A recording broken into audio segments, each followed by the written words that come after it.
Okay. Did you go get a sister? I had a You're going to, as soon as you get a chance. But you know what to do. You go hide and look inside the middle.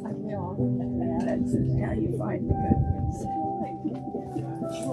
Right. We've lost years. Are you sure?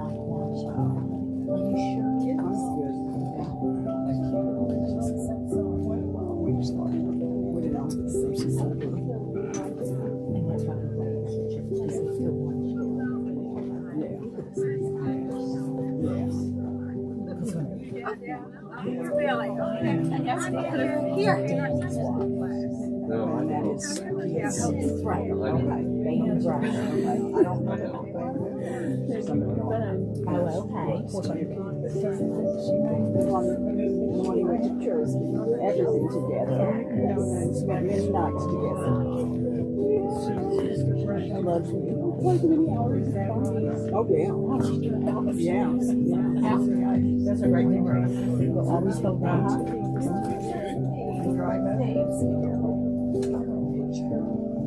Yeah.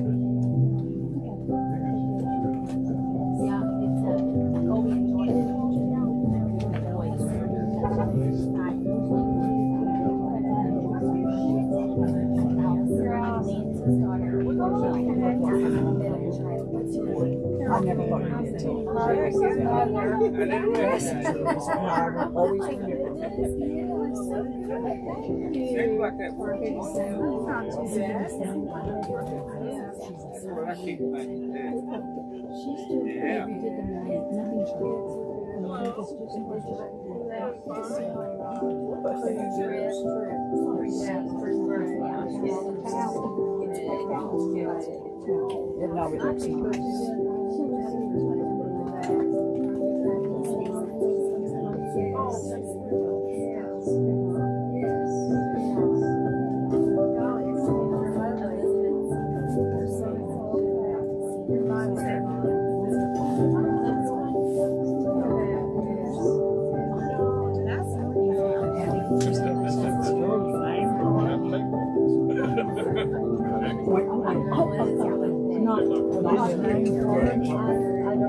No, it's Climax.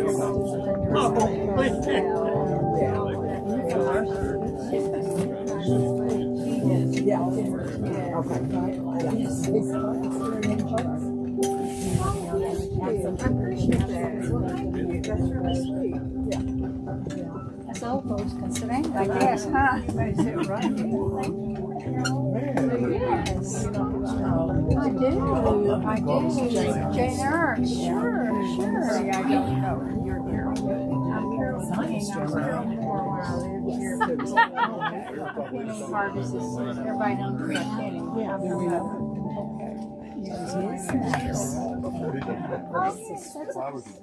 Familiar name. Yes, I taught school, so. Yes. Good or bad? Good or bad? How are you doing, Jane? Yeah.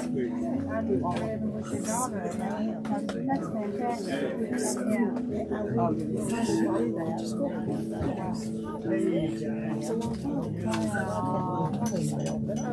I'm not ready to say that.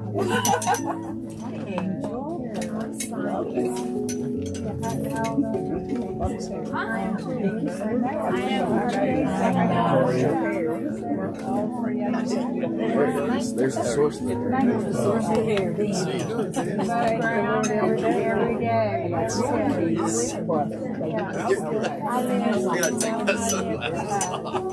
Every day. Get to see it.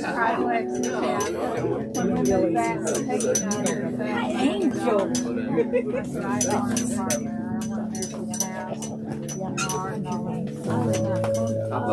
Yes, I knew I did. The hat looks good. Good, real good.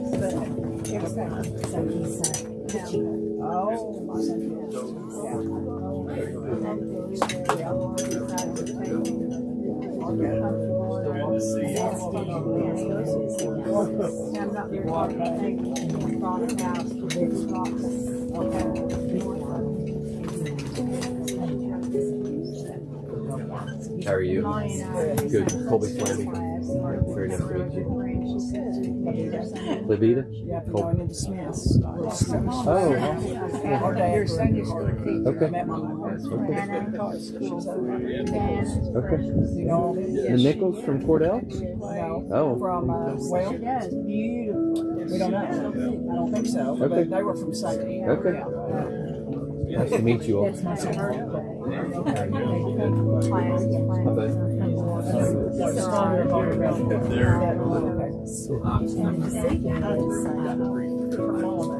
Oh, your mother and her husband. I only met her once when she was in hospital. Yeah. She broke her head. I went over that afternoon, sat with Lonnie for a couple hours. Hi, Angel. That's what she was like. Good. How are you? So good to see you. I'm excited for y'all.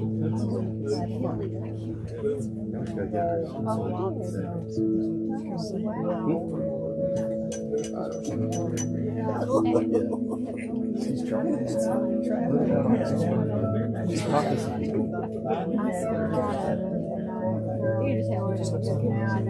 I don't have any desire. Yeah. That's right. Just like my mom has. Absolutely. That's why I go there. I did last year.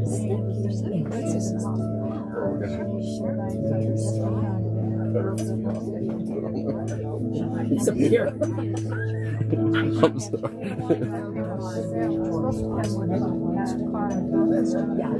She's in our section class.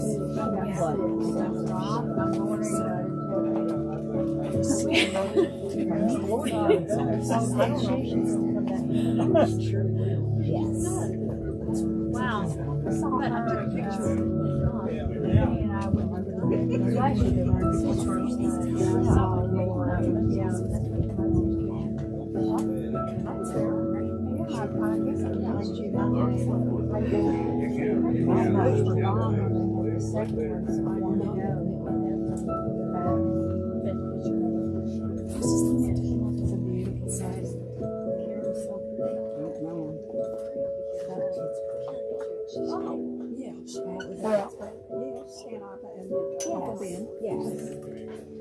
Related somehow. Yes. It wasn't one of them.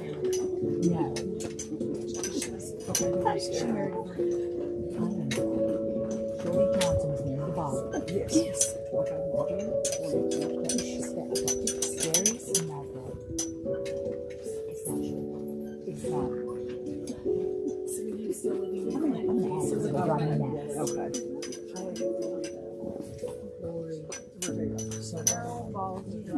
Right. The name's really familiar. I can't just place where I maybe knew you, but well, like I said, I thought and went to school for 30 years, and then I worked for 27 and it was horrible. My grandparents, Vicky and Amanda Park, graduated. I don't remember having that. It's still kind of fun. Amanda's still there, but they two live in together. You know, the city area. Yeah. I live in a city. There's houses. Yeah, they have a beautiful home now.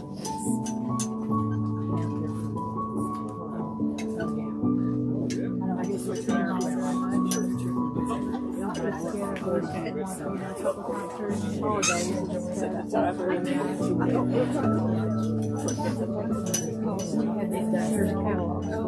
Okay. My husband was there in the late 70s, and my husband passed away in 2000. Now, the Sears catalog. I remember the Sears store in Weatherford. Where was the Sears store? Right on the block. Okay. All right. Next to J.C. Hennies was there for a long time. Right there by Rainer's. Yes, right next to Rainer's. Yeah, we own both of those buildings there. We're a place of graces now, and I don't know what is in that building now. I do not know. I used to have my sewing machine fixed. My Rainer. Yes. Good. Ben Perkins. Last time I took him in, he wasn't doing very well. So Yes. I remember that. I did grow up a little Yeah, bit. that's the way Kenny talked about It's good to that see you. there, and they kind of You're under good circumstances. yeah. Yeah.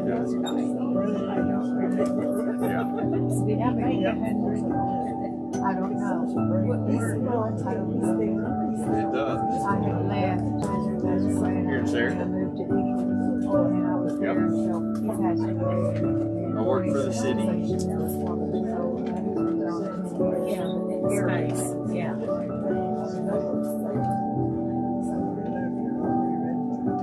Wow.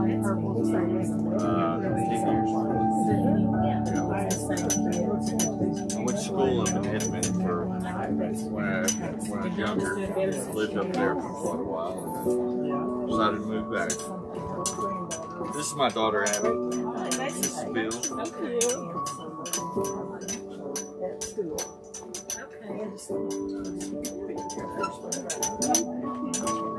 It's good to see you. I better get over here and say hi to Gary.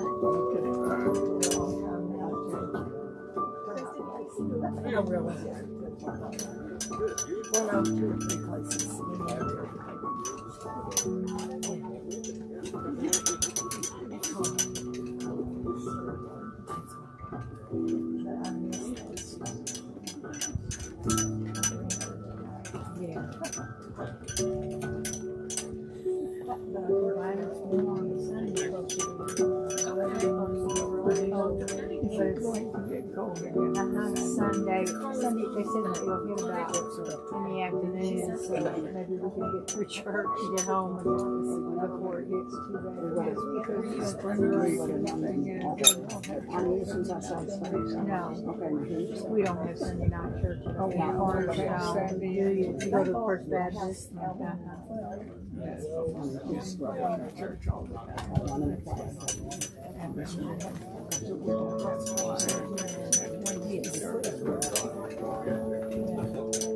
My grandson had moved here. Baby's daughter. And they were at Cornerstone, so I started going there because to go with them. And they don't go there anymore, but I really it's a wonderful church. It I is. love Roy Dobbs so much. Yes. Yeah. And he's there every service. I never, went to church there. I was too. I was saved in the Baptist church and Midland several, but when I moved to different places, I was always in the Baptist church. We went to Broadway Heights.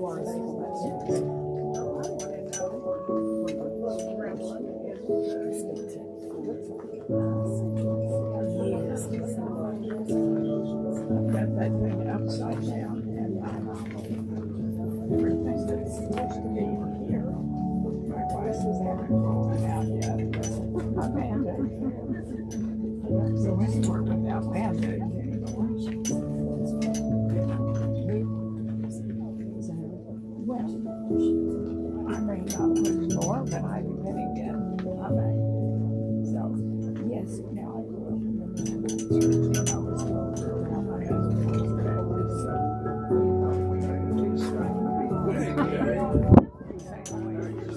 was Baptist, so we had to do something.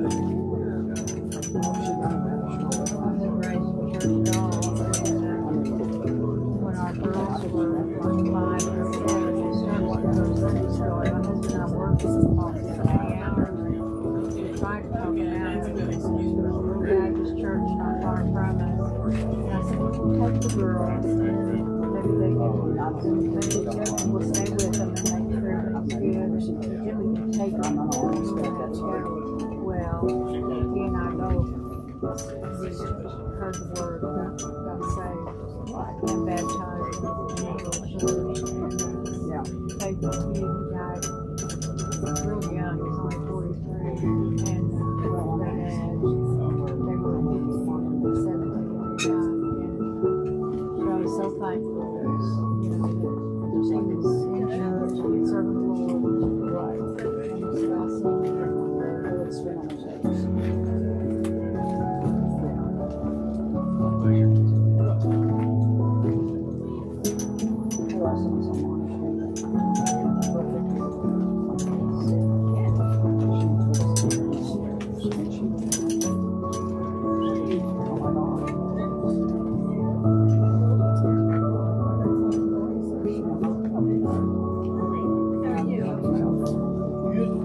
I'm Susan Green. Lonnie and I were next door neighbors for many, many years in Chickasha.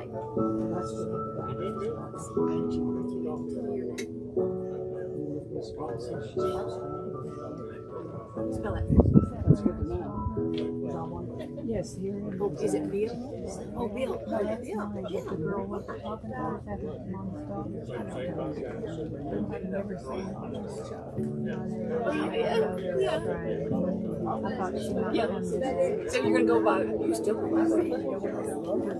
Yeah. Just go I by. was wondering Uncle Billy. Okay.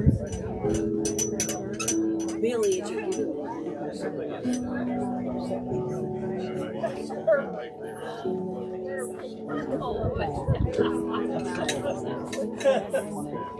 oh, it is. You know,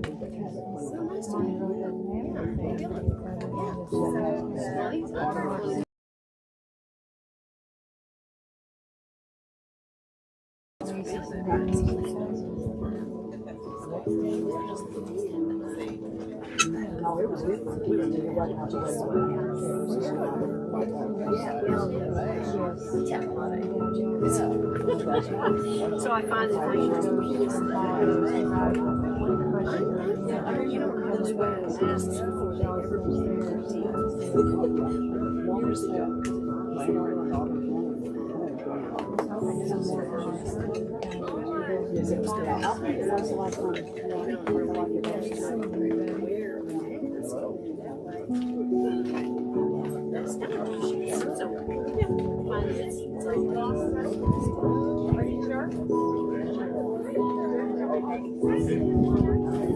Next door neighbor for years and years. So it's been good to get back with them and see what she's how are you? I'm just really seeing Belgium, you know, she's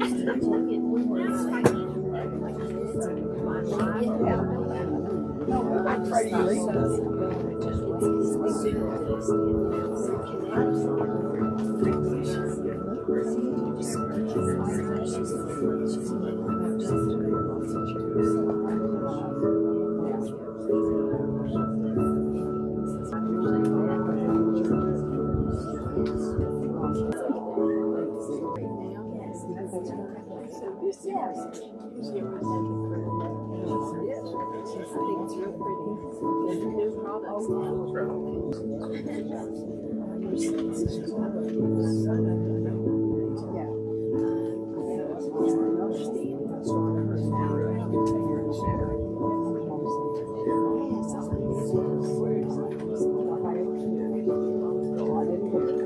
It is. It's really cool. It's really cool.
I need to be responsible.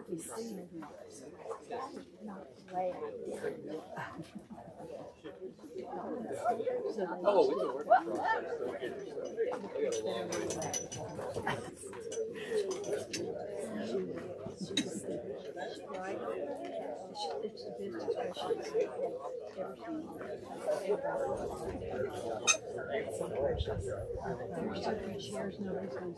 All right, you about ready? Tally ho, you ready for me? I'm gonna make an announcement. Get everybody closer.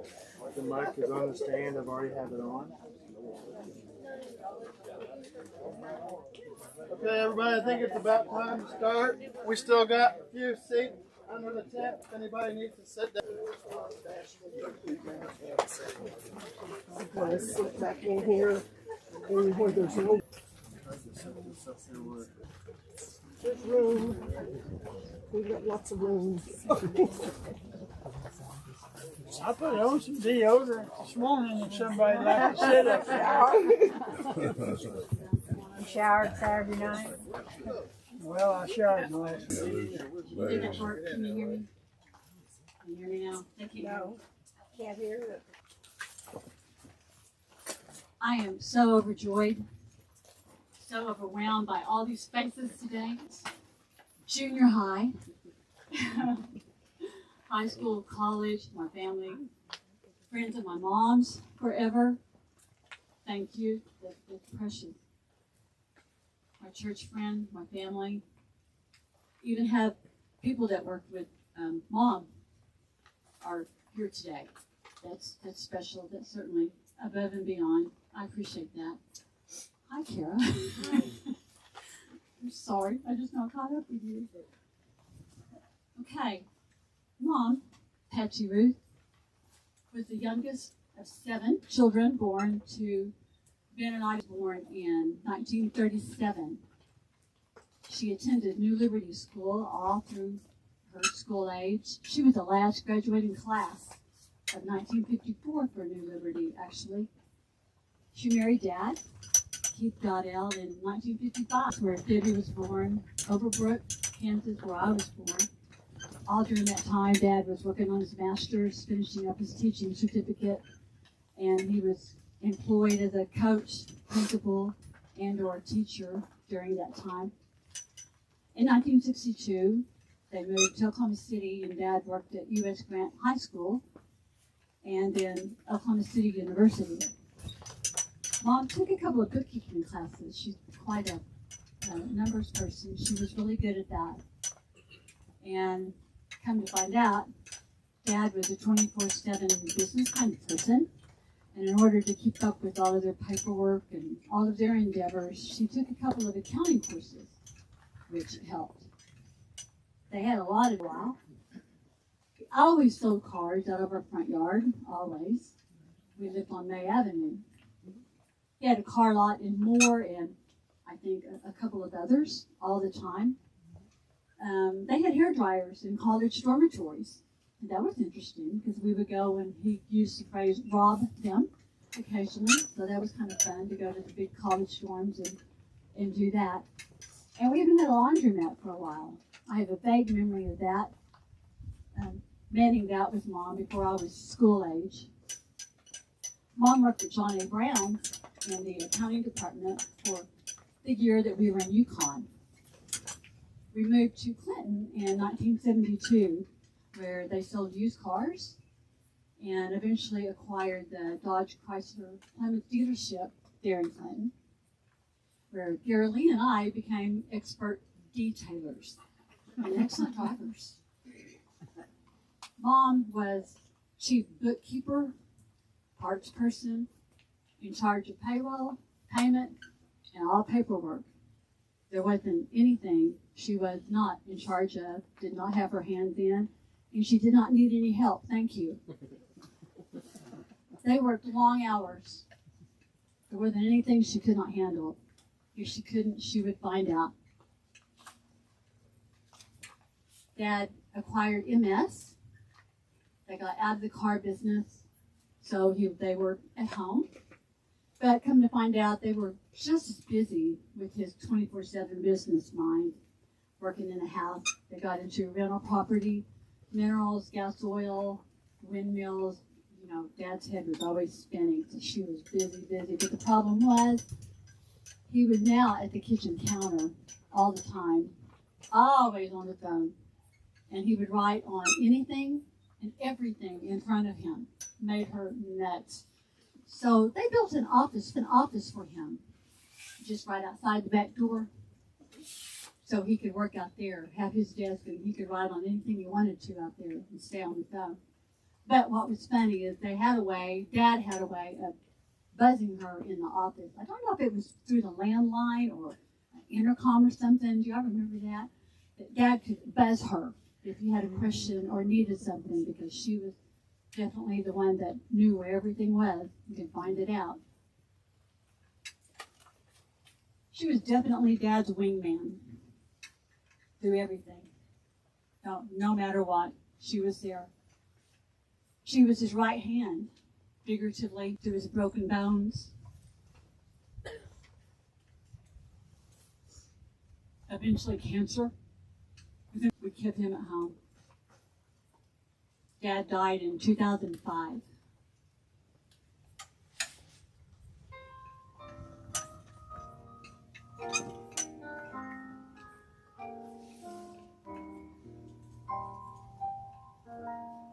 Beyond the sunset, oh blissful morning, when with our Savior toiling ended, beyond the sunset,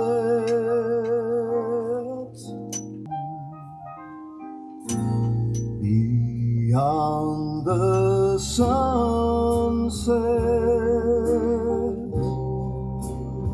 no clouds will gather,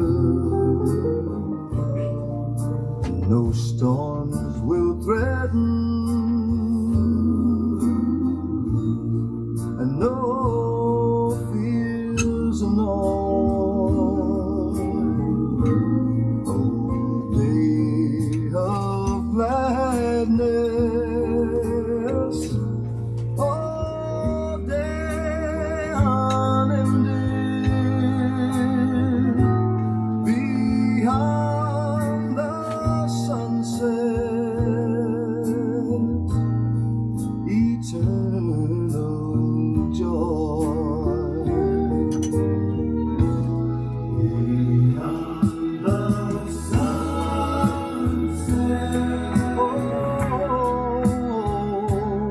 a glad reunion with our dear loved ones, who've gone before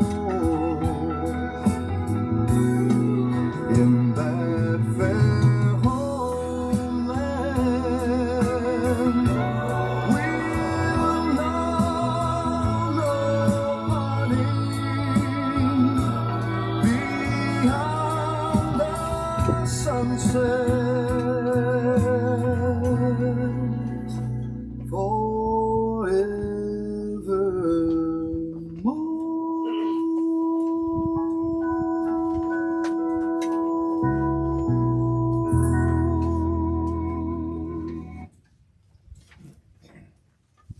After Dad died, Mom had a lot more time in her hands, which became a positive thing for her. She had time for activities at church and her friends. She became very involved with her church, First Baptist Church of Clinton, by the way. She counted money on Monday mornings. She coordinated funeral meals. She loved taking meals to Southwestern to feed the college kids at the Baptist Student Union. She worked with Meals on Wheels and went on trips, whatever they did. In fact, my sister and I lovingly referred to her as the church lady because she many times, frequently, would say, "I do have a key, you know." So we called her church lady. She was a part of the book club. She took trips with friends, took cruises with friends. She loved dressing. Mom would not even go to the post office without being dressed head to toe, looking really classy. She was a physically very classy lady. She loved to go shopping. She loved to go shopping with my sister. My sister would take her shopping and always ooh and ah and say, "Oh, Mom, that looks great on you. You should get that." You know, and she would, of course. She enjoyed that attention. She hated cell phones. Not that she couldn't use it. She didn't want to. She informed everyone, "If you want to talk to me, you can use my landline." And that included me and my sister. We were instructed on those rules. She had a group of friends she played cards with every week. And my sister, being who she was, called her anyway, on her cell phone, on card day. And she called me the first time she did that and said, "The church lady did not have time to answer my question." And I said, "Well, you know, today is card day." "Oh, I know. I called her on her cell phone." So I said, "Well, how did that go?" And she said, "Well, not well." She whispered, "I'm playing cards. I'll call you back." And hung up on me. Yeah, imagine that. Her friends were such a blessing. And they shared with me that she was a very, very private person. She didn't talk a lot about her personal life at all. And she was fiercely independent. We noticed some behavior changes with her. And I visited with her friends, and they were good that shared. They noticed some things too in her life that were making it difficult. She started dropping out of some activities she was busy with. One of them, she told me that she wasn't going to work in the kitchen anymore. And you know, the kitchen thing at church, I'm sure she could tell you what was in every refrigerator. She probably had the pots and pans numbered. She knew exactly how much food they had at any time. She backed out of that, but she told me, well, you know, those young girls need to learn how to do that. You know, rather than the truth is she couldn't handle it anymore. She wouldn't let us in close enough to really help her. We could not see her struggles.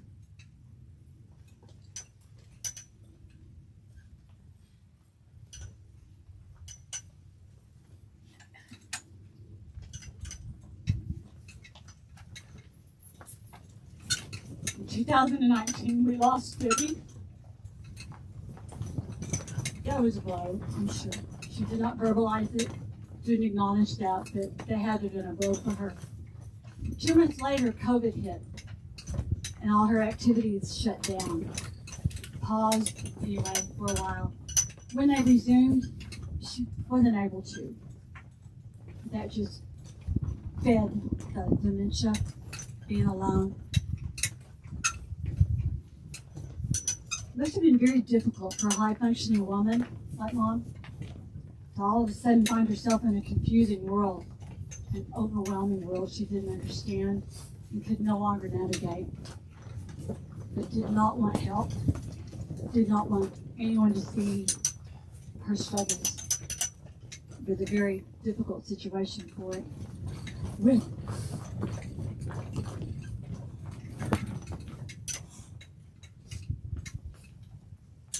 With Danny and Nancy's loving support, we got her out of a really dangerous situation into a safe place. Kicking and screaming. She was not happy with that.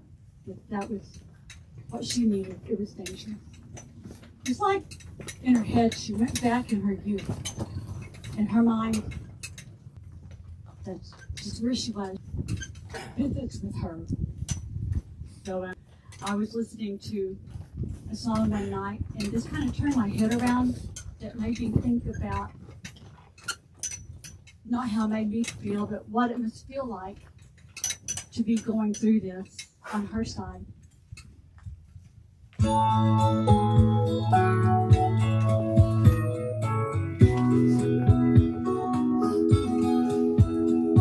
They say that heaven's pretty and living here is too. But if they say that I would have to choose between the two, I'd go home. Going home where I belong.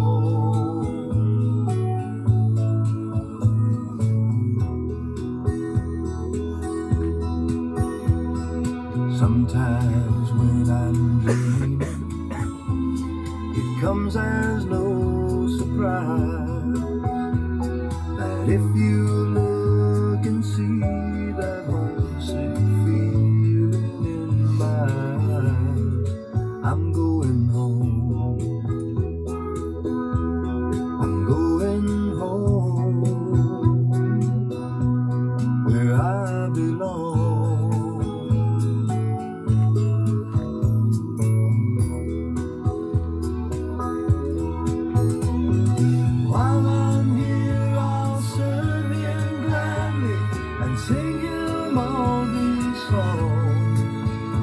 I'm here,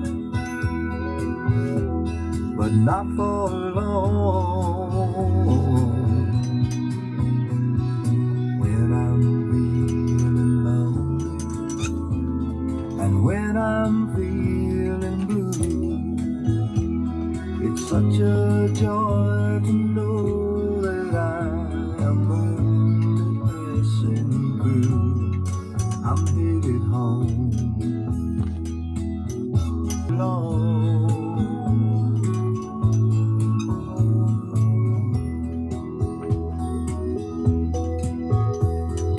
One day I'll be sleeping with death knocks on my door, and I'll awake to find that I'm not homesick anymore, 'cause I'll be home. I'll be home where I belong.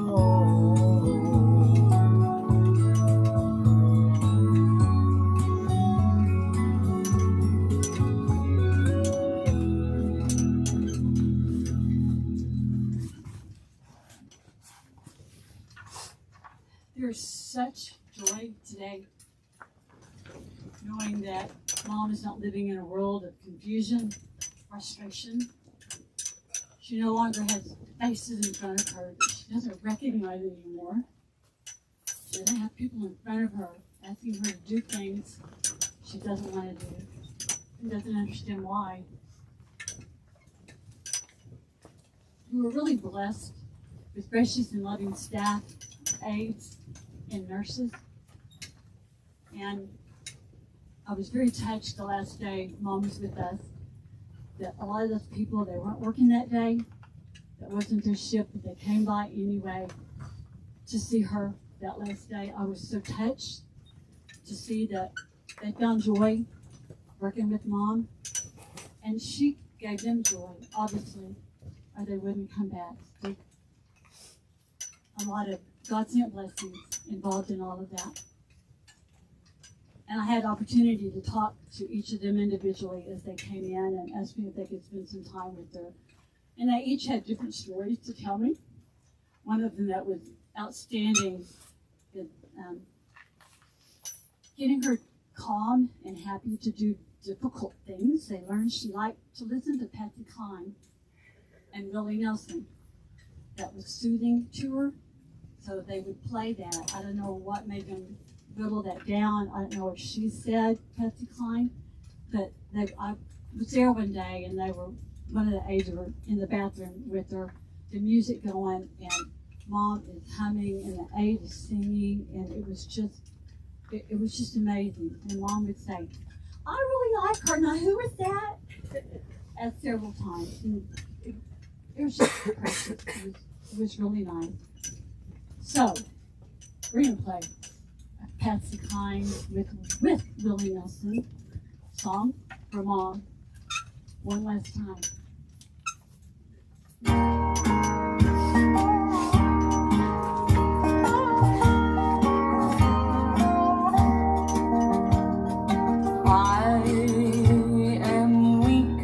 But thou art strong.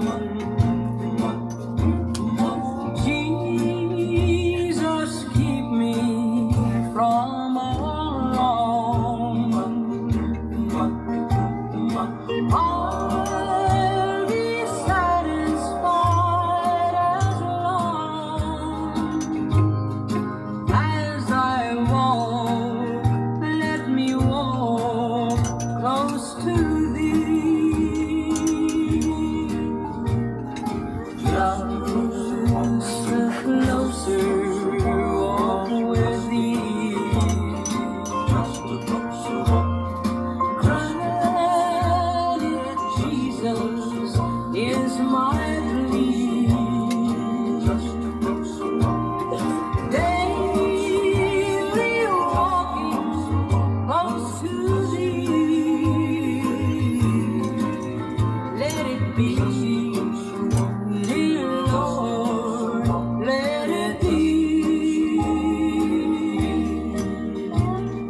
And when my feeble life is o'er, and time for me will be no more, guide me gently, safely, oh, to thy kingdom shore, to thy shore. Just a closer walk with thee. Just a closer walk. 'Cause Jesus is my dream. Just a closer walk. Daily walking close to thee. Let it be, dear Lord, let it be. Just a closer walk with thee.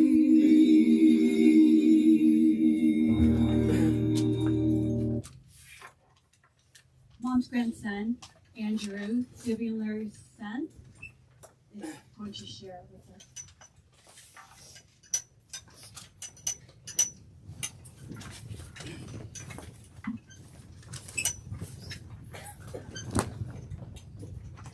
When I tried to think of one word that describes my relationship with my grandmother, the word that came to mind was eudaimonia. It's not a word that we use very often. It comes from the idea of eudaimonia, a deep and lasting sense of fulfillment. Not just happiness in a moment, but the kind of happiness that shapes who you become as a person. When I think about my grandmother, I think about memories, and memories are interesting things. We often wonder how reliable they are, how clearly we remember the past. But when I think about the memories I have of my grandmother, what stands out the most is not just what we did together, it's how I felt with her and in her presence. Some of my earliest memories take place on the farm. They were simple moments, but they meant everything. I remember shooting guns, swimming in the creek with my sister, eating picnic lunches out of Granddad's Blazer. I remember driving long stretches of dirt roads, helping clear debris around the property.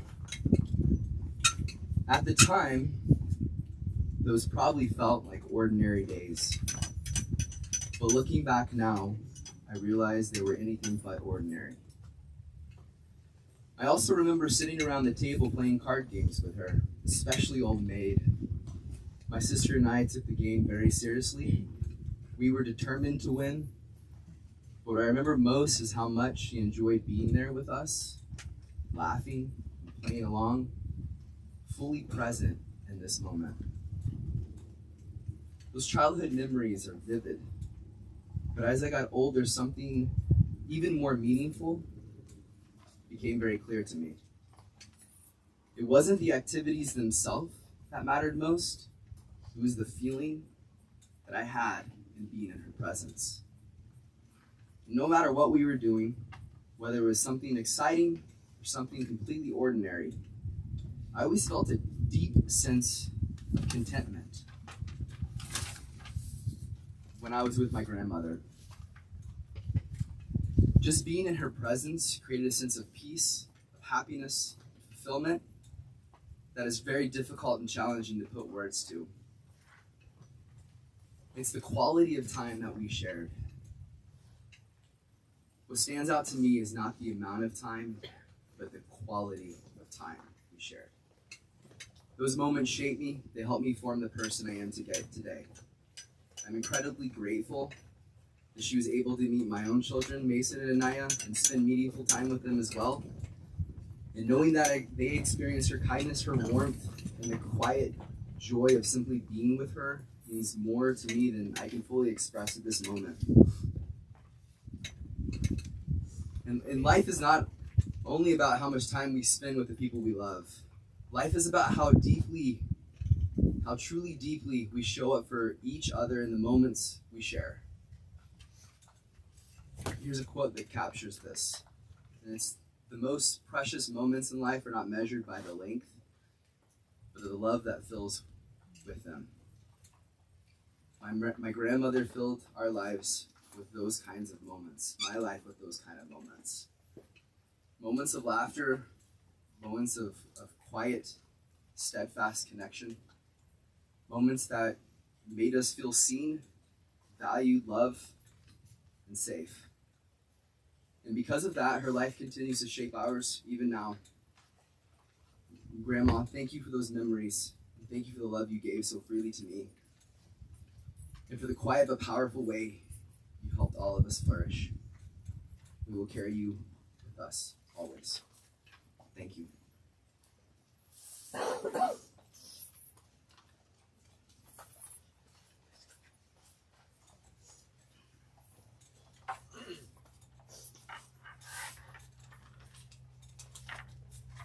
Third chapter of Ecclesiastes is titled The Seasons of Life. Verse 1 says, to everything there is a season, a purpose for everything under the heaven. It goes on to talk about there's a time to be born, a time to die, a time to weep, a time to laugh, a time to mourn, a time to dance, a time to hold on, and a time to let go. A time to sink, a time to lose, a time to keep silence, and a time to speak. I read a commentary about this particular chapter that I thought was exceptionally good, and I quote, all events from earth to death, joy to sorrow, are predetermined by God. Though they can be painful and confusing, they do teach us and shape us. This whole passage encourages us to find joy and meaning during the current season we are in. I've been blessed with people who have shared their joy being with Mom in her life. I was blessed getting to be there when she took her last breath. I was blessed that I could be there and hold her hand, tell her it's okay to go. Stop fighting. But I must add, back in my mind, I was kind of preparing myself. I had to pop her eyes open and say, don't you tell me when to go. I did. I do think she heard me. I had those conversations with her. I think she looked right at me. I have no doubt that God transitioned her out of this physical world with spirits and faces she did recognize. We mourn the loss of a life today, but there's such joy knowing that she is home.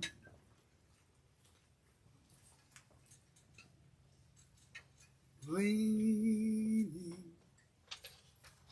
leaning, safe and secure from all alarms. Leaning, leaning, leaning on the everlasting arms. What a fellowship, what a joy divine, leaning on the everlasting arms. What a blessedness, what a peace is mine, leaning on the everlasting arms. Leaning, leaning, safe and secure from all alarms. Leaning, leaning, leaning on the everlasting arms.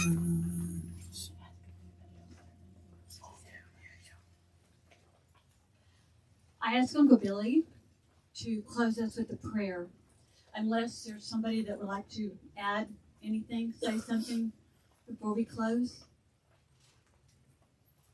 Okay. I was told when I had a captive audience to not turn this into a sermon. And I was also told to stand tall so we can see you, and speak loudly so we can hear you, and sit down quickly so we'll like you. Heavenly Father, I thank you for this beautiful day. I thank you for this service that Monty has held in such a professional and loving way. I thank you for Pat, who lived her life in a way that no one can say I ever heard Pat say anything bad about anybody. Lord, I thank you for you loving us. Thankful for the promises you made. I know that you are with us now and will be with us through eternity. Help us to go where you would have us to go and say the things you would have us do. And forgive us when we fail